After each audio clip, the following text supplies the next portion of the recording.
So ఇప్పటివరకు మనం practical labs చూసాము, స్టూడెంట్స్తో ఇంటరాక్ట్ అయ్యాము, ప్రతి ఒక్కటి చాలా క్లియర్గా తెలుసుకున్నాం కదా. అలాగే వాళ్ళకి క్లాస్ రూమ్స్ కూడా ఉన్నాయి. సో క్లాస్ రూమ్స్ కూడా చూసాము. స్టూడెంట్స్కి ప్రాక్టికల్ నాలెడ్జ్ ఎంత ఇంపార్టెంటో అలాగే బుక్ నాలెడ్జ్ కూడా చాలా ఇంపార్టెంట్. సో స్టూడెంట్స్ కోసం ప్రత్యేకంగా వీళ్ళకి ఒక లైబ్రరీ ఏర్పాటు చేయడం జరిగింది. సో ప్రెసెంట్ మనం లైబ్రరీ దగ్గర ఉన్నాం. లైబ్రరీ ఎలా ఉందో చూద్దాం, కమా. సో లైబ్రరీ లోపలికి రాగానే ఇక్కడ ఒక డెస్క్ ఇచ్చారు, చూస్తున్నారు కదా, ఆన్లైన్ బుక్ సెర్చ్ అని చెప్పి. సో ఇక్కడ ఏమేమి బుక్స్ అవైలబుల్ ఉన్నాయి ఏంటి అనేది స్టూడెంట్స్ ఇక్కడ సిస్టంలో చెక్ చేసుకోవచ్చు. అండ్ అలాగే లైబ్రరీ రిజిస్టర్స్, అంటే ఎవరెవరు బుక్స్ తీసుకుంటున్నారు ఏంటి అనేది ప్రతి ఒక్కటి రిజిస్టర్ మెయింటైన్ చేస్తారు కదా, అలా కమ్యూనికేటివ్ ఇంగ్లీష్ అని, ఫుడ్ ప్రొడక్షన్ ఫౌండేషన్ అని, ఇలా రకరకాల బుక్స్ ఉన్నాయి. అండ్ అలాగే ఇక్కడ చూస్తున్నాం కదా, ఫుడ్ అండ్ బేవరేజ్ సర్వీస్ అని. So nice. అండ్ అలాగే అటు కూడా ఇంకా కొన్ని బుక్స్ ఉన్నాయి. సో అటు కూడా చూద్దాం, కమాన్.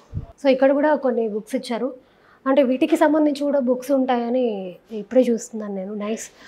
టూరిజం అని, హోటల్ అకౌంట్స్ అని, ఫ్రంట్ ఆఫీస్ అని, ఫుడ్ ప్రొడక్షన్ అని, ఇంకా బేకరీకి కూడా సంబంధించి ఇన్ని బుక్స్ ఉన్నాయి.